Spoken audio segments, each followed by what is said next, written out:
bienvenidos a un nuevo programa de Y Así Te Va.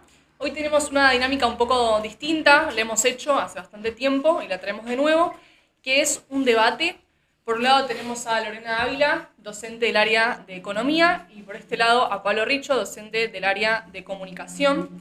Así que bueno, vamos a discutir un poco unas cuestiones bastante actuales de la sociedad. Y la primera pregunta es: ¿la comunicación es una herramienta al servicio de la economía, utilizada para vender y negociar, o es la economía la estructura que determina cómo y qué se puede comunicar? ¿Quién quiere arrancar?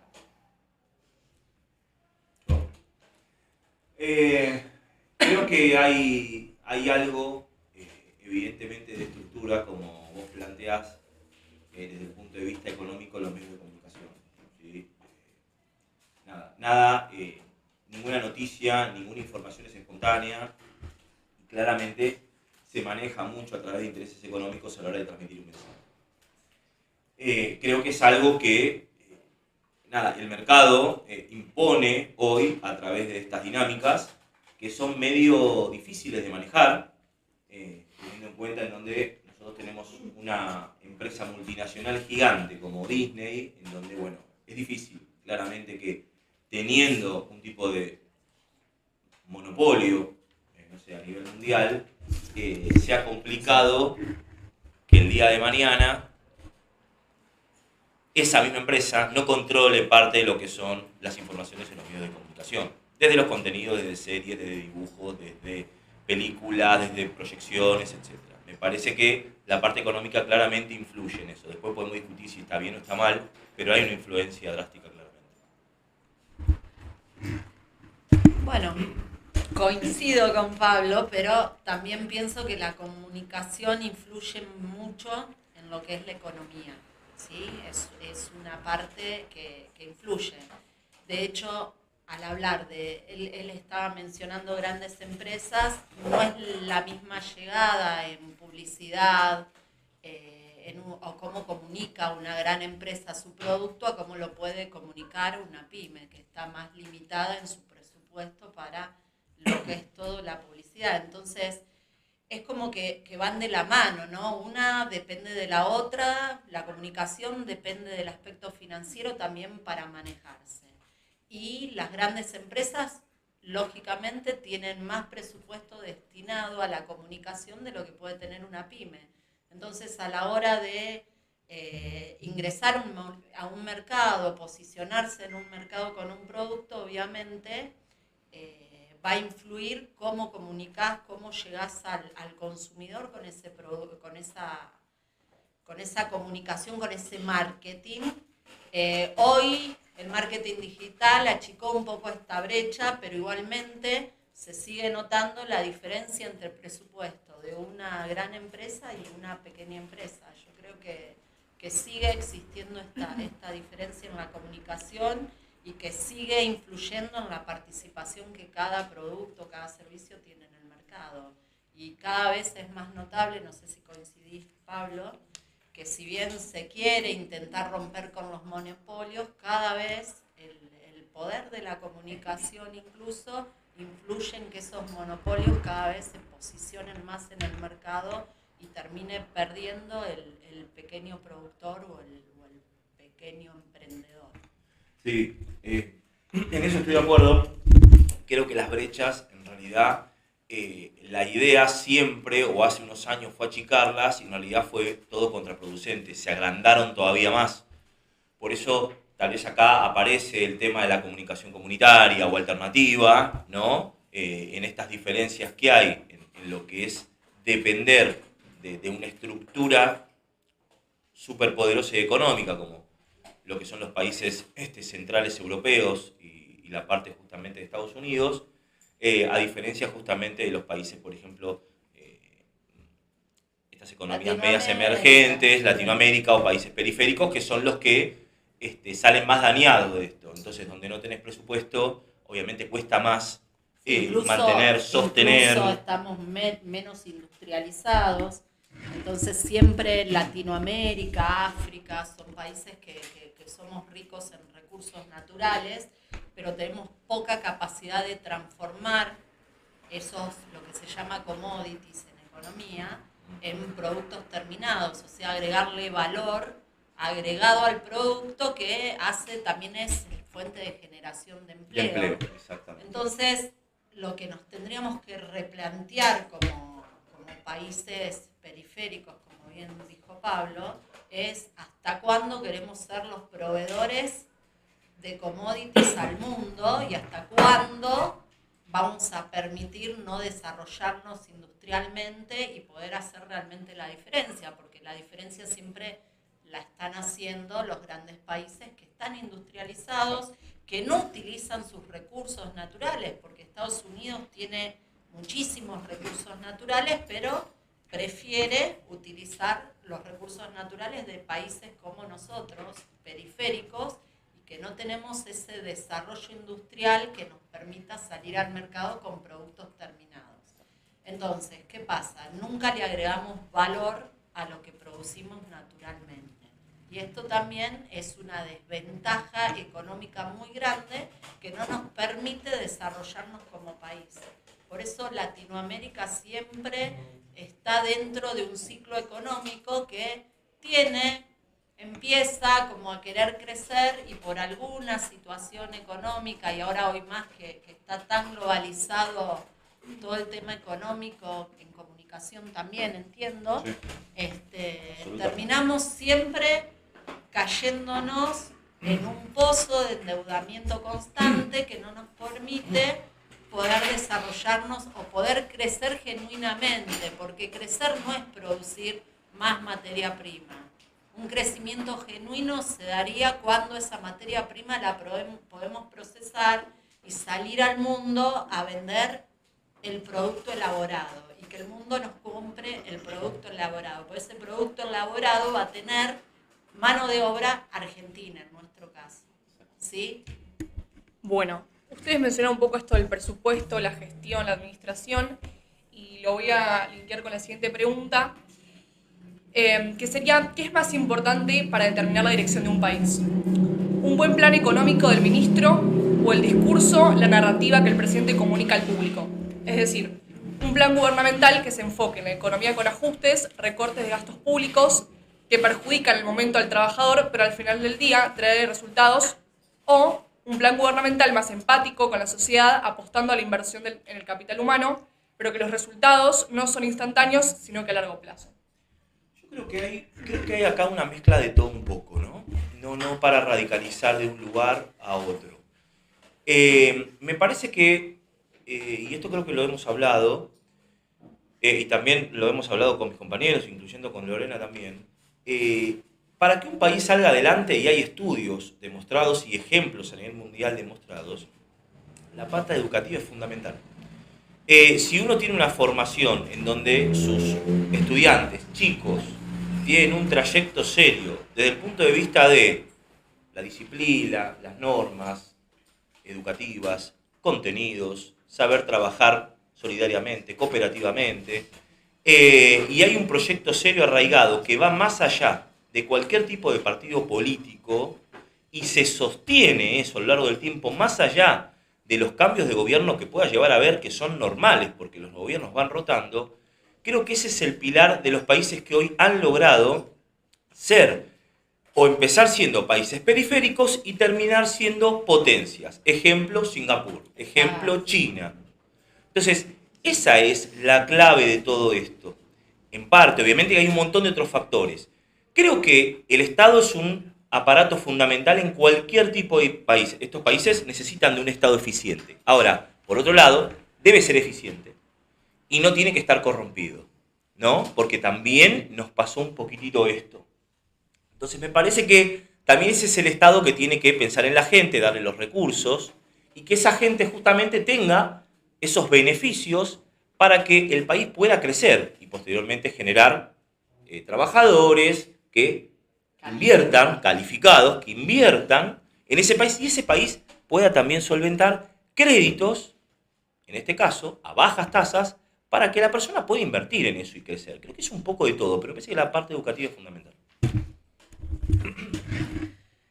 Sí, comparto con Pablo que mientras los gobiernos que tengamos tomen a la educación como un gasto y no como una inversión, y cuando no hay proyección alguna sobre lo que es la educación en nuestro país, y tomen la educación como una bandera política, porque también acá se está tomando la educación como una bandera política, y lo que no nos damos cuenta, que la educación la pagamos entre todos. Con esto, insisto, defiendo la educación pública, mis hijos estudian en la educación pública, pero también no es la realidad, no es federal la educación pública. ¿Y a qué voy con esto? La educación pública es pública para aquellos que viven en grandes ciudades. La gente del interior, yo soy del interior, si no hubiéramos tenido familias que nos pueden mantener en una ciudad, no tenemos acceso a esa educación pública. Entonces, yo creo que hay que replantearse como país qué educación queremos. Educación de calidad, educación popular, qué tipo de educación queremos. Y necesitamos sostenerlo a lo largo del tiempo. No puede cambiar cada 5 años un régimen académico, cada 5 o 10 años cambiar el proyecto educativo a nivel CABA o a nivel provincia. O sea, nosotros tenemos regímenes distintos en cada provincia. Si bien estoy de acuerdo en que cada provincia tenga su independencia, también tiene que haber un régimen que nos unifique como país y que nos brinde a todos las mismas posibilidades. No podemos tener educación de 6 años en primaria de un lado de la Panamericana, de la General Paz, y del otro lado 7 años de primaria. Y de un lado son 6 años de secundaria y del otro lado son 5 años de secundaria. Entonces, son pequeñas cosas que a lo mejor deberíamos como país ponernos de acuerdo. Bueno, ¿qué queremos? ¿Qué queremos que sepan los chicos que egresan hoy de la secundaria? ¿Qué habilidades queremos que tengan? ¿Qué capacidades queremos que tengan? ¿Qué les interesa? Pero no el que les interesa TikTok. A ver, ¿qué contenidos tienen que sí o sí no ser negociables en educación? ¿Y cuáles pueden ser negociables o se pueden encarar a través de proyectos? Ahora, los proyectos también. El Buenos Aires Aprende, por ejemplo. ¿Es educación basada en proyectos? Sí. Ok, yo soy una partidaria de la educación basada en proyectos, pero ¿en qué momento de la secundaria? Porque para poder hacer proyectos tenemos que tener un contenido de base. ¿Tenemos el contenido de base para poder hacer proyectos? Entonces, es como que hay que sentarse, pero no desde un escritorio de un ministerio, hacer una planificación de la educación. Hay que pisar el territorio, hay que saber qué piensan los docentes, qué piensan los estudiantes, y en base a eso armar un plan de estudio, armar una nueva currícula, decir qué colegio queremos, qué necesita la UBA, qué tipo de chicos, qué base le tenemos que dar a nuestros estudiantes de secundaria para que tengan un ingreso feliz a la UBA o a cualquier universidad. El escalón cada vez es mayor y si bien nosotros como profes lo vivimos comentando a esto, es como que el sistema, no sé si estás de acuerdo, Pablo, sí, nos arrastra a que no podamos darle la base necesaria para poder ingresar al mundo universitario. Y eso, créanme que es una gran preocupación que tenemos todos los docentes que realmente estamos comprometidos con la educación. Sí, comparto eso. Es una preocupación y lo charlamos y muchas veces lo tratamos de problematizar. Y decir, bueno, a ver, ¿qué es lo que estamos haciendo mal? ¿Qué es lo que tenemos que seguir haciendo? ¿Qué es lo que tenemos que mejorar? Y pasa esto, ¿no? Viene un gobierno, cambia la política, viene otro, cambia otro cada 4 años. Entonces, nunca hay una estabilización en las decisiones. Tal vez no sean las mejores, pero por lo menos saber que hay un eje en donde uno va, donde se siente seguro, y lo cierto es que no aparece eso. Y las brechas son muy grandes. entre lo que es una secundaria a lo que es una universidad. Puede ser hasta la mejor secundaria, también la brecha sigue siendo muy grande en esos estudios superiores. Y lo que dice Lorena, yo no puedo construir o trabajar en proyectos si no puedo enseñar solamente a saber hacer. Tiene que haber una base para enseñar el saber hacer. Por eso yo tal vez Lore obviamente también, pero digo, ella va mucho a lo práctico de estos proyectos que lo trabaja muy bien. Yo a veces como que sostengo o intento sostener esa base teórica que también creo que sirve mucho. Bien, bueno, lindo que lo hayan llevado por el lado de la educación. Igualmente los voy a retrotraer un poco lo que trataba la segunda pregunta. Bueno, volviendo al área de la economía, les quiero preguntar, Sí. ¿tiene la economía los datos, estadísticas, una verdad absoluta más valiosa que la experiencia personal a simple vista? Y acá damos un ejemplo, que sería nuestro país. Según los datos que el gobierno proporciona, estamos mejor como sociedad o en el día a día, pero cada vez que se le pregunta a la gente cómo vive, declaran que están peor que antes y que así no se puede vivir.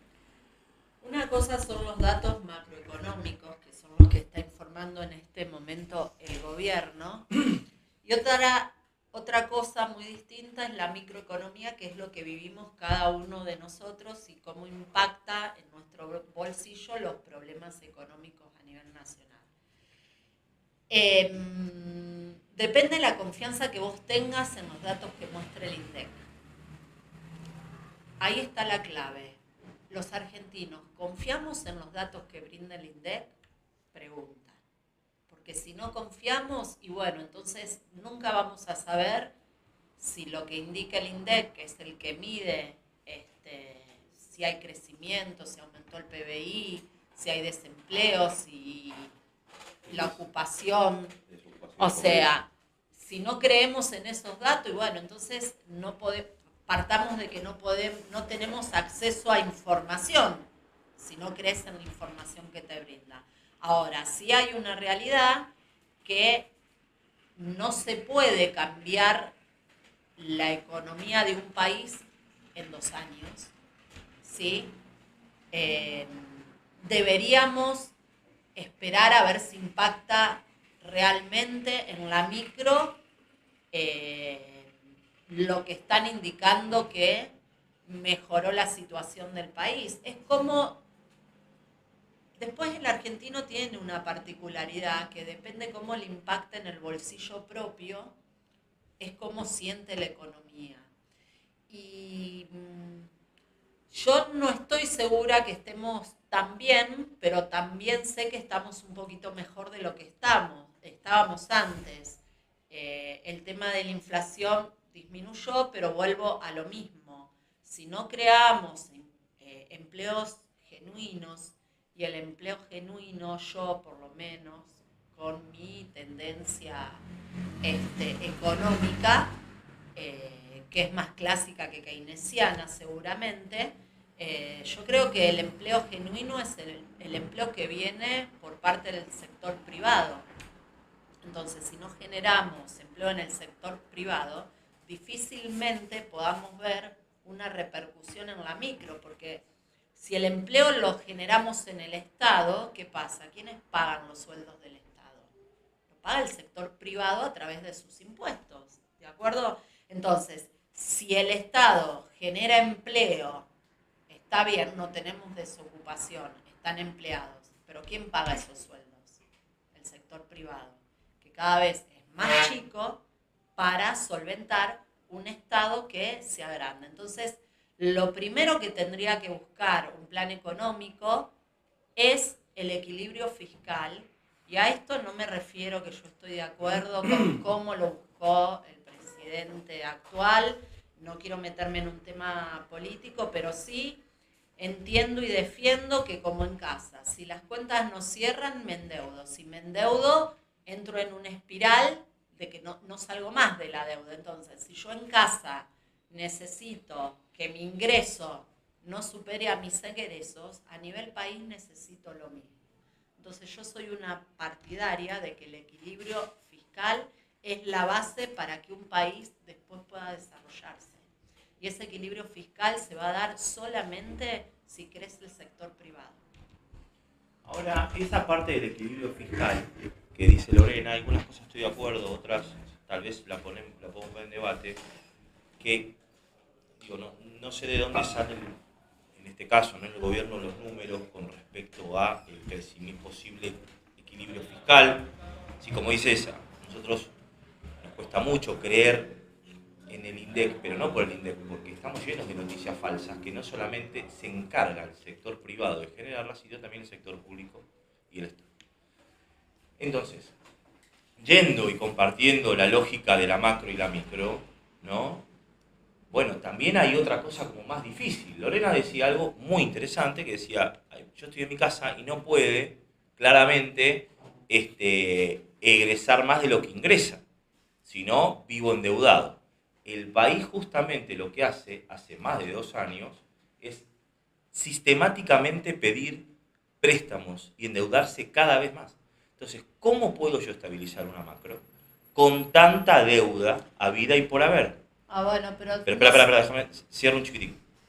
Con ese tema, eso acarrea también un montón de situaciones para no ordenar algunas formas, que me parece que comparto con lo que dice Lorena, que tiene que haber un cierto orden. En ese cierto orden, drásticamente, muchas veces sucede, que bueno, obviamente que a veces se priorizan mucho más los números por sobre otras cuestiones. Y en ese priorizar esos números, que comparto que algún orden tenía que haber, creo que, como también dice ella, tal vez no fue la mejor forma de hacerlo, ¿no? Creo que podría haber otras alternativas. ¿Quiénes? ¿Cuáles? No sé, no soy el presidente, a mí no me votaron para eso, seguramente. Uno puede opinar y puede puede decir lo correcto como puede equivocarse, ¿no? Ahora, yo no veo que después de 2 años se siga prometiendo que en 10 o en 50 voy a ser Alemania, cuando es algo lejano, que me digan iba a haber 15.000% de inflación y cómo lo compruebo. Por eso digo, es toda la información, es difícil, ¿no? Es difícil para todos, tanto para los que, como Lore, que son más clásicos, para mí que tal vez estoy un poco más en el medio, comparto la parte keynesiana, pero digo, es difícil, es como muy detallista el tema. Sí, igual, a ver, endeudarse depende si el endeudamiento es para gasto primario o es para inversión. Vuelvo, les traigo para los que no entienden de macro. Si yo en mi casa me endeudo para comprarme una casa, tengo una deuda, pero estoy comprando un bien de capital.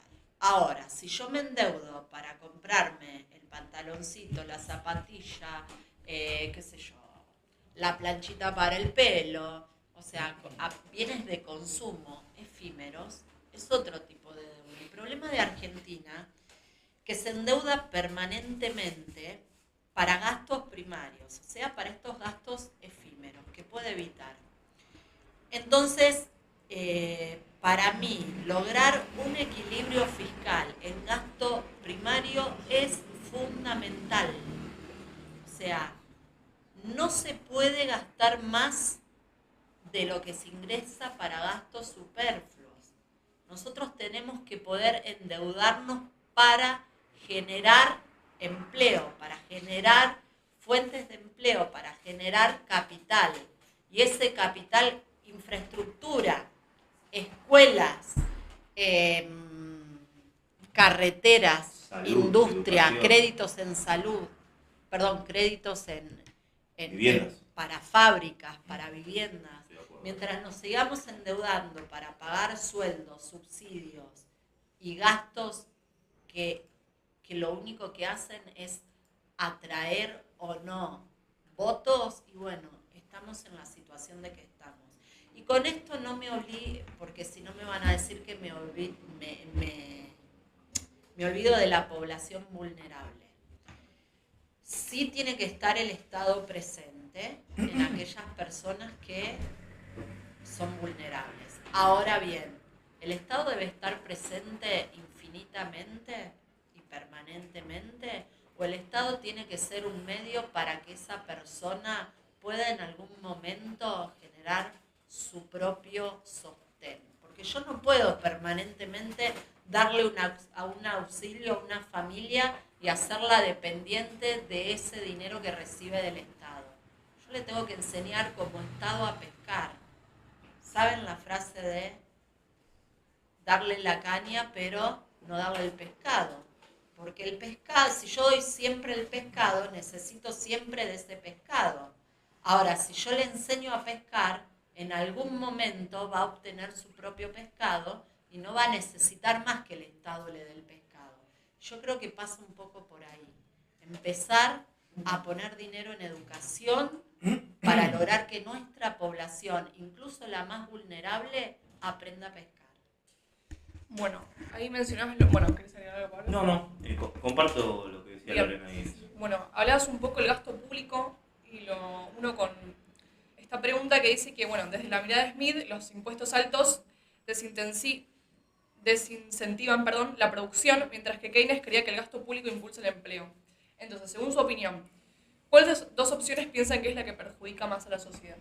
No, es que depende de qué situación, en qué ciclo económico esté. O sea, hablamos de contexto. A ver, depende del contexto, depende. Keynes, cuando desarrolla su teoría, fue el crack del 29 en Estados Unidos y había que incentivar la demanda. Y está bien aplicar incentivo de demanda a través de el aumento del gasto público, comparto. El problema es cuando ese incentivo de demanda, ¿sí? Y se desborda, o ese gasto, desborda. ese aumento de gasto público es descontrolado. Cuando yo aumento el gasto público a través de la emisión monetaria, lo que estoy haciendo es generar una mayor base monetaria y tenemos que entender que el dinero también es un bien en la economía, es como las manzanas. O sea, tenemos una confusión de que la emisión monetaria no genera inflación. Si yo tengo una oferta muy grande de manzanas, ¿qué va a pasar con ese precio de manzanas? Va a caer. ¿Sí? ¿Estamos todos de acuerdo? Sí. Ahora, si yo tengo un montón de pesos en el mercado, no es que el dólar aumenta, gente, es que se deprecia nuestra moneda porque hay muchísima oferta monetaria y el argentino no quiere tener pesos, ¿sí? Entonces, ¿qué va a hacer? Va a consumir, va a aumentar los precios de toda la economía porque no quiere quedarse con ese bien peso. ¿Se entiende de lo que estoy hablando? Peso, digo, el billete. Entonces, ¿qué va a pasar? Se deprecia nuestra moneda y eso genera inflación. ¿Por qué? Porque aumentan los precios de toda la economía porque no quiero sostener ese peso. ¿Cuántos conocen ustedes que sus ahorros los tienen en pesos? Poca gente, ¿sí? Entonces, como argentinos deberíamos plantearlo. ¿Cuánto nosotros confiamos en nuestro billete? Porque una de las características que tiene el dinero es la confianza. ¿Cuánto confiamos nosotros en que nuestro peso va a valer lo mismo en 3 meses? Pero el problema son las políticas ejecutadas por los políticos que hacen que el peso no valga nada, no por el peso en sí, Lore, me parece. No, pero acá hay Pablo, políticas económicas no estoy de acuerdo. incorrectas de hace décadas Bueno, pero que generan justamente que nuestra moneda no valga nada y que uno se refugie en el dólar también. ¿Por qué? Por temor, ¿no? Por inseguridad, por desconfianza. Pablo, no debería pongamos suceder el eso. Pongamos Porque el caso, los yuanes no pasa eso, la libra no pasa eso, porque bueno, también tienen estructuras pero pongamos macroeconómicas el más caso fuertes. de un país vecino, tenemos Brasil. Brasil es la octava economía del mundo, no lo puedo comparar con Argentina, Sí. que no llegamos ni a hacer las 55. Pero yo hablo del La idea pensamiento del pueblo tiene brasilero 4 y el pueblo estructuras, argentino. 4 o 5 temas que no negocia nunca Brasil. Por eso no tiene estos problemas. Y tiene, no sé si hasta más problemas que nosotros, pobreza que nosotros. Hay cosas estructuralmente que habíamos hablado, por ejemplo, educativa, seguridad, que mantiene. Nosotros no podemos hacerlo. Eso es un arrastre también, me parece. No sé. Vos igual sabés más de economía, eso es incontrastable. yo sostengo pero no, que me puedo también- comparar con Colombia, con Perú, con Chile, con Brasil, no sé. No sé si podemos compararnos con Brasil nosotros. Yo Estamos creo muy que abajo, sí. ¿eh? No, pero yo estoy Muy hablando abajo. de la confianza que tiene el pueblo brasilero en su real, a diferencia de nosotros en nuestro peso. Bueno, pero Y Brasil, ¿cuántos Brasil años hace que crece? Nosotros, ¿cuánto hace que no crecemos? ¿Y cuántos Flores? años hace que Brasil no tiene inflación y nosotros salimos de un proceso inflacionario enorme? Llevando la inflación a un 30% y que después todavía lo bajándola. tenemos, porque una inflación estimada un 25% anual para el año que viene, todavía es una inflación alta. Sí, hay que ver si podemos cumplirla después. Cuando el resto... Es una proyección, es verdad. Bueno, veníamos ¿Es de verdad? una inflación del 300%, o sea... Seguro, que la inflación ha bajado, bajó. Bueno, ahora, porque si hay tampoco, otras aristas. Si tampoco reconocemos esos datos, es como que estamos un poco perdidos en lo que está pasando en la economía. Ahora, el único problema no es la inflación en Argentina, y ya lo dije. Seguro que no. El Seguro problema que no. es una parte. generar empleo. Seguro. Para generar empleo, hoy el mercado, y vos lo sabés, Pablo, exige empleo de calidad, calificado. Sí. Y Argentina en este momento no tiene empleo calificado, porque la realidad es que los pibes que terminan ven la única salida de irse porque afuera les ofrecen un mundo mejor, más ordenado. Entonces tenemos que plantearnos, ¿qué educación necesita el mercado para poder producir? Y no producir commodities solamente. ¿Pero qué necesita el mercado o el país? Porque son dos cosas distintas. El mercado tiene intereses, país. el país... Nuestro está país. bien. Lamentablemente vivimos del mercado, porque el China mundo vive así. Tiene una proyección a nivel país y produce de acuerdo a lo que necesita el mercado. Sí, pero la tiene un educación estado la eficiente. basa Claro, tiene un en el estado país. eficiente. Y no Muy comparto bien. de repente la política china, pero no nos olvidemos que China es más capitalista que cualquier otro país. Absolutamente. Entonces, Absolutamente de acuerdo. Absolutamente de acuerdo. Queda poco tiempo y Sí. bueno, hay muchas de las preguntas que las fueron respondiendo a lo Yo largo estoy bien, de... podemos seguir después. Para otro programa podemos seguir. Sí, ¿no? bueno, una última pregunta antes de cerrar, porque como dije antes, muchas ya las respondieron por ustedes mismos. Bueno, Karl Marx veía el capitalismo como un sistema injusto que explota a los trabajadores, mientras que los economistas liberales consideran el capitalismo como el motor del progreso. Entonces, la pregunta es, si creen que el capitalismo oprime o impulsa a la sociedad. Tratemos de hablar de a uno porque la verdad que girar un poco el micrófono está complicado. Me voy a negar a dar respuesta a esta pregunta porque si no voy a dejar muy en evidencia mi pensamiento. No comparto en absoluto la teoría de Marx.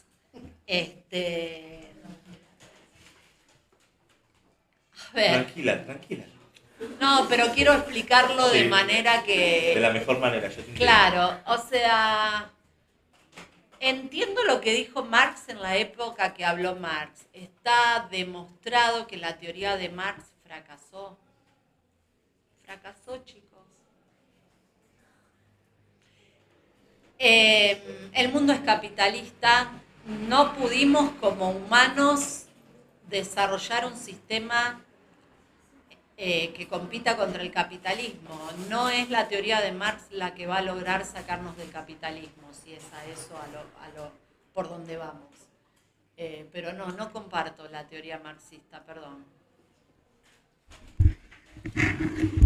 Estoy de acuerdo con lo que dice Lorena con los contextos, sí, es verdad.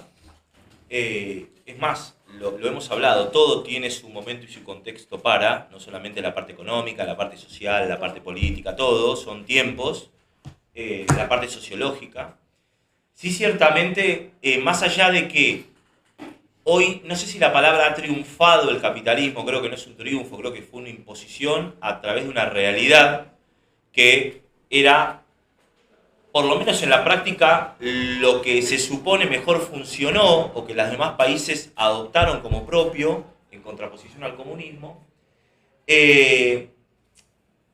Entiendo que se pudo hacer una mezcla entre los dos con China, en donde hoy, si uno ve no solamente lo sociológico, sino lo tecnológico de China, le pasa el trapo, pero drásticamente, de una manera casi asombrosa, a Estados Unidos. Pero casi asombrosa. Lo que pasa es que no está tan visibilizado porque claramente los medios de comunicación a nivel mundial son controlados por intereses estadounidenses.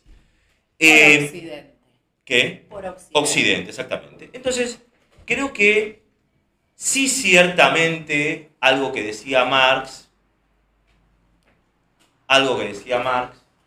tenía que ver con la diferencia en las clases sociales, que creo que sigue estando eso sigue estando, es como una realidad. Creo que siempre hay un poderoso que va Pero en a el oprimir. comunismo también están las diferencias de clase. Sí. Digo, en todo ámbito, me parece que la teoría vale para todos. Vale para todos. O sea, hay tipos más poderosos y menos poderosos. Punto. Ahora, las brechas siguen desigualándose. A mí me comentaron y me dijeron que en el siglo XXI las brechas se iban a acotar. Y lo cierto es que pasan los años y siguen aumentando. Entonces, creo que en eso, miren que hace siglos que escribió estos textos, sigue siendo parte de la realidad. Ahora, poniéndolo a la práctica, como Marx decía, es imposible llevarlo adelante. En cualquier país del mundo. Imposible. No es que yo comparta lo que dice Marx, porque hay cosas que realmente no me parecen.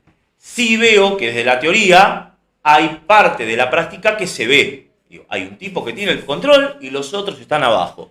Y 3 o 4 son los que se suben los bolsillos y los demás están dependiendo de eso. Como, no sé, la liquidación de divisas, etcétera, que pasa acá en el mundo, el etcétera. mismo individuo, Pablo. No se trata de Marx o de Keynes o de los clásicos Adam Smith. Pero no todos O sea, son así. No es el mismo individuo. Porque vos no sos una persona pero ambiciosa que vas a pisar al otro porque no tiene nada y decís vos sos un pobre y yo soy rico. Sí, pero No lo vas a la hacer. naturaleza del individuo de por sí es sobrevivir y el poder influye mucho en cómo va a actuar la persona. Incluso en países con regímenes comunistas también tenés diferencias de clases y si lo vemos más en detalle, los que más tienen son los políticos. ¿O no? Que cuando hablas de políticos... Políticos. Cuba, ¿quiénes son los que reinan en Cuba? Los políticos. El pueblo está muerto de hambre. Sí, los políticos Y creo lo que grandes estamos empresarios. viendo. Grandes empresarios que no sé Que cuántos trabajan quedan en en política. Cuba. Cuba tiene sus intereses capitalistas y norteamericanos también. También. Digo, Tiene es un una isla bloqueo. estratégica. Está bien, pero Isla estratégica. pero llevaron a una pobreza extrema a su pueblo, embanderados En la salud. en la Y en salud la que ya educación, no que tiene. es excelente, que ya no tiene. Que ya no tiene. Que ya no tiene, pero ha tenido, que era Ha tenido. destacada. Hace mucho. Destacada. Bueno, como la hemos tenido nosotros y la estamos perdiendo hoy en día. Y estamos perdiendo hoy en día la calidad en salud.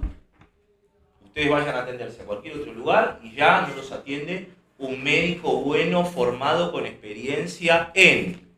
Aparecen estas personas que aprueban rápidamente, no hay ningún inconveniente, o vienen muchos a estudiar, muchos capacitados de afuera, otros no tanto, y nos dicen tomate una aspirina y el día de mañana te moriste y no entendés qué pasó. Y esto es parte de un sistema de mercado que inunda justamente de gente muchas veces incapaz en los puestos estratégicos que deben tener. ¿Por qué? Por necesidades, por imposiciones, por intereses, por muchas cuestiones. Me parece que podemos sacar cosas buenas de las dos cosas y cosas erróneas de las dos también. Porque claramente todavía no existió una fórmula para entender cómo funciona esto. Porque tampoco vamos a ser tan necios en decir que las grandes potencias a nivel mundial no tienen intereses económicos y hay gente que se muere de hambre, lo que pasa que no se muestra. Porque también eso es real. Uno va al Bronx y va a ver cómo la gente se recontramuere de hambre peor que acá en Chaco. Lo que pasa que no se muestra porque está al lado de Nueva York. Eso también es cierto. Eso también es cierto. Bueno, podríamos seguir mucho más. Interesante estuvo. Me gustó. Sí, la verdad que estamos... ¿No podemos hacer un segundo? No nos quedan más días. ¿No quedan más días? Se acaban las clases, pero bueno, quería agradecerles. Bueno, estamos sobre la hora. Sí. Pero bueno, nada, preguntarles cómo se sintieron Ay, re cómodo. en la primera experiencia. Para descontracturar un poco la primera experiencia. La segunda. Segunda, yo no tengo ayer problema. tuve mi Bueno, primera claro, experiencia. ayer, pero no... La segunda, la ¿verdad? Yo me sentí re bien. Es más, estaba ¿Te gustó? esperando, sí, este momento para Y charlar. aparte de a esto. nosotros Con nos Lorena gusta nos pelear. gusta, sí, nos gusta. Muchas veces Pero bueno, nos no, peleamos, No sabía cómo manejarlo, pero bueno, la verdad que... No somos manejables. No somos manejables, ninguno de los dos. Más que nada por el tema del micrófono, igual me parece que se escuchó bien. Así que bueno, les agradezco a los dos. Nada, Por favor, acá la un producción Gracias está por contenta. invitarnos. Sí, muchas gracias. Así que bueno. Muy lindo, muy cómodo. Gracias, Bárbaro. profes, y bueno, nos vemos en nuestro próximo programa.